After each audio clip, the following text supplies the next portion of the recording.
Louvado seja nosso Senhor Jesus Cristo, a Ele todo louvor, toda honra, toda glória e toda sabedoria. Hoje vamos meditar um trecho bem conhecido, bem repetido, que é da primeira carta de São Paulo aos Coríntios, no capítulo 13, o hino à caridade. Ainda que eu falasse, desde o versículo 1, ainda que eu falasse a língua dos homens e dos anjos, se não tiver caridade, sou como o bronze que soa ou como o símbolo que retine. Mesmo que eu tivesse o dom da profecia e conhecesse todos os mistérios e toda a ciência, mesmo que eu tivesse toda a fé a ponto de transportar montanhas, se não tiver caridade, não sou nada. Ainda que distribuísse todos os meus bens em sustento aos pobres, e ainda que entregasse meu corpo para ser queimado, se não tiver caridade, de nada valeria.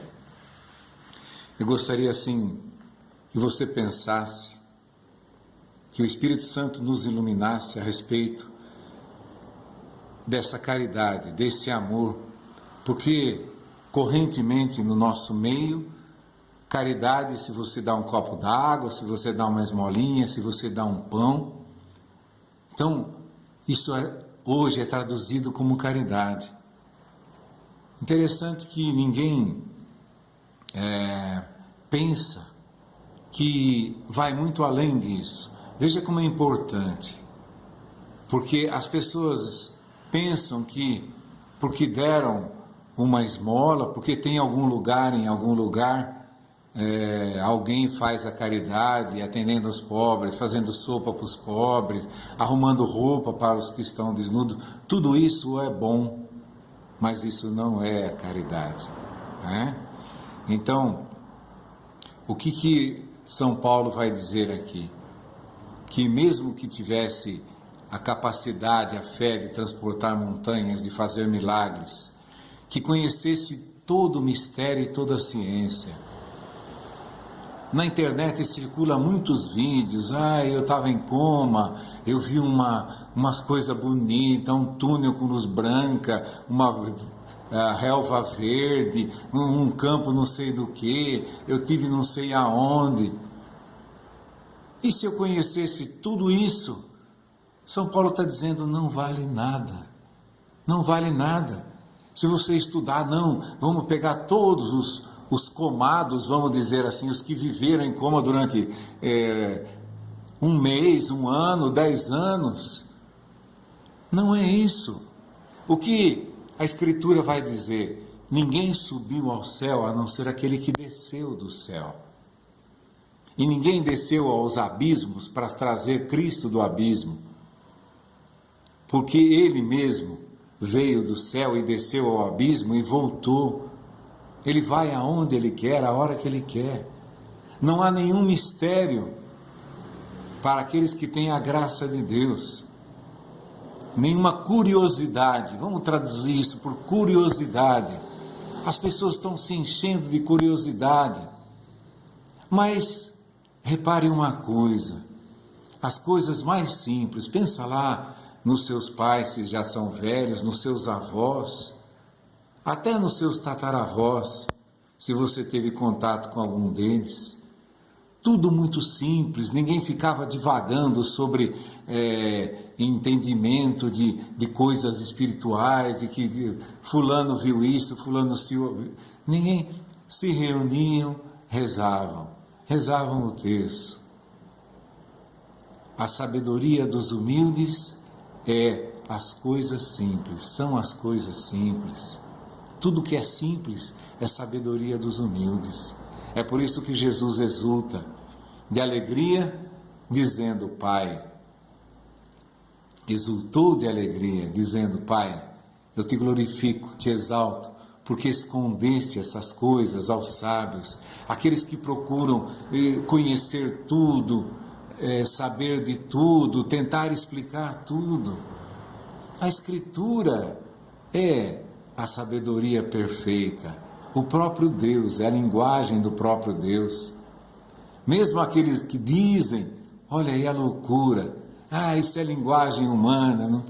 Foi um homem que escreveu. Quantas vezes você ouviu isso? Eu ouvi também. Mas a pessoa nunca parou diante dessa palavra para pensar: eu preciso descobrir isso. Eu preciso entender isso. O que tem por trás disso? Jamais dobrou seu pescoço para descobrir essa sabedoria. Se bem que eles próprios não acreditam nisso. O que eles tentam fazer é justificar o próprio procedimento, dizendo que isso é palavra de homem. Para quê? Para justificar um procedimento. E acusam Deus do quê? De falho, de mortal, de humano. Vejam a loucura. A Escritura não diz que os céus revelam a sabedoria e a glória de Deus. O firmamento anuncia a obra das suas mãos. Ninguém jamais viu o movimento, a criação das estrelas. Ah, isso é palavra de homem. Olha a loucura. Mas porque a única razão disso é justificar o próprio procedimento. Eu não quero fazer a vontade de Deus, eu quero fazer a minha vontade. Então eu desfaço tudo aquilo, toda a graça que eu poderia receber, olhando, lendo, entendendo, ouvindo essa palavra, eu jogo fora. Jesus diz isso também. Aquele que não ajunta comigo, dispersa. Aquele que não está juntando comigo, não está conhecendo comigo, está dispersando, está jogando a preciosidade dos minutos da sua vida pela janela, jogando fora. É isso. Aqueles que dizem é somente palavra humana, é somente para justificar o seu proceder.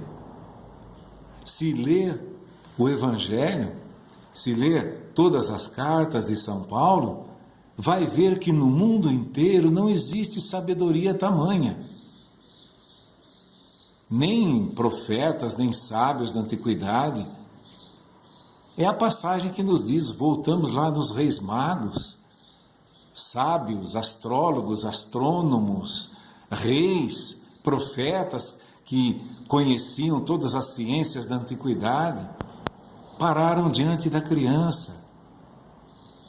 Isso mostra, isso revela a infinita grandeza e sabedoria de Deus.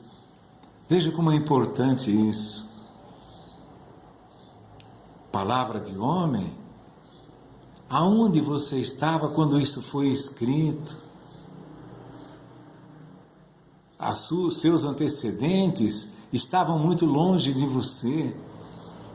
Como você pode afirmar uma coisa que nunca soube, que nunca viu, que nunca ouviu? Olha a insensatez de quem afirma que isso é palavra de homem. O primeiro grande motivo é esse. Eu quero não fazer aquilo que Deus quer que eu faça. Eu quero fazer o que eu quero. Mas a gente sabe o fim de todo aquele que faz a própria vontade. O fim dele é a morte. É o único final que o espera. Não existe nenhuma promessa de vida em nenhum outro lugar, em nenhum outro livro, em nenhuma outra seita ou religião. Não existe isso. Eu sou o pão da vida. São Pedro vai dizer para Jesus, naquele momento crucial, quando ele anuncia que vai dar seu corpo em alimento aos homens, o seu sangue como bebida, escandalizou naquela época? Não, escandaliza hoje. Pessoas que estudam a Bíblia, escandalizadas com as palavras de Jesus, e por isso tiram isso, e por isso disfarçam isso, ocultam, mudam o significado. É a mesma atitude daqueles que abandonaram Jesus. Pregam toda uma palavra e não podem admitir que Jesus dá o seu corpo e o seu sangue. Não é groselha, não é suco de uva, dá o seu sangue. Ninguém vive de suco de uva, ninguém vive de bolachinha, pãozinho, ninguém vive disso. A palavra de Deus é clara, é meu corpo, é meu sangue. Você veja, pessoas que estudaram a Bíblia durante 5, 10 anos, não conseguem entender, porque não conseguem admitir que Deus é capaz de transformar o vinho no seu sangue. Ele pode transformar a água em vinho, todo mundo acredita. Ele transformou a água em vinho nas bodas de Caná. Os apóstolos permaneciam no cenáculo com as portas fechadas e ele entra. Ele pode fazer tudo, mas não pode. Vejam a insensatez de quem proclama. Pregadores aos berros pregando sobre o poder de Jesus que te cura, que te salva. E as coisas mais simples não podem ser admitidas, porque eu não quero me submeter a nenhuma lei, a nenhum poder, mesmo que seja de Deus. Que é que Jesus vai dizer? Não teriam nenhum poder se não te fosse dado do céu. Não há nenhum poder humano aqui que não seja dado por Deus. Eu não escuto isso? Escuto. Não há nenhum poder que seja lhe dado que não seja dado do céu. Se poder foi dado aos apóstolos, se poder foi dado a Pedro, constituído, vejam, então, pessoas que não querem se submeter à vontade de Deus, o primeiro grande motivo. E a gente vê tantos pregadores enganando tanta gente, porque eles próprios não creem no poder de Jesus. A Virgem Maria, ela teve outros irmãos, quanta coisa, quanta mentira se falam para as pessoas, por proselitismo, para conseguir angariar pessoas para a sua religião, sua igreja, sua fé. Para quê? Para ganhar dinheiro. Quanto mais objetiva, dizimistas. Eu ouvi outro dia, pregadores pagam, precisam, ganham 15 mil reais para dar uma palestra em nome de Jesus. Que absurdo isso! O que recebesses de graça dai. Talvez não deem porque não receberam mesmo. Porque o que pregam não é a graça de Deus, não é a força da palavra de Deus. É a força da oratória. Pessoas que falam aos berros e gritam e pulam lá no palco, porque aquilo é um palco, é um artista se exibindo, querendo ganhar audiência. É como um canal de televisão que luta por audiência, porque quanto mais ouvintes tiver da palavra de Deus, tanto mais dízimo vai receber. Olha a loucura que chegaram os seres humanos que se dizem cristãos, fiéis a Deus, que se dizem apóstolos, profetas, missionários. Que missionário é esse? Missionário de si próprio. Eu projeto a minha vida, eu projeto o meu nome, eu projeto a minha igreja para que ela seja famosa, que ela seja rica, que eu tenha poder. Apóstolos de Deus são esses? Profetas de Deus? Cobrando 15 mil para falar de Jesus? Se você convidar venha aqui falar na minha igreja sobre Jesus. Se for uma pessoa que já, entre aspas, é famosa, vai cobrar 15 mil reais para dar uma palestra na tua igreja. Aonde está Jesus? Aonde está Jesus em toda essa história? Eu não reconheço isso. Eu não sei como uma pessoa pode se deteriorar tanto pela própria vaidade e chegar num ponto desse. Recebesses de graça dai. Dai essa graça, Senhor, a mim e a todos nós. Louvado seja nosso Senhor Jesus Cristo, para sempre seja louvado.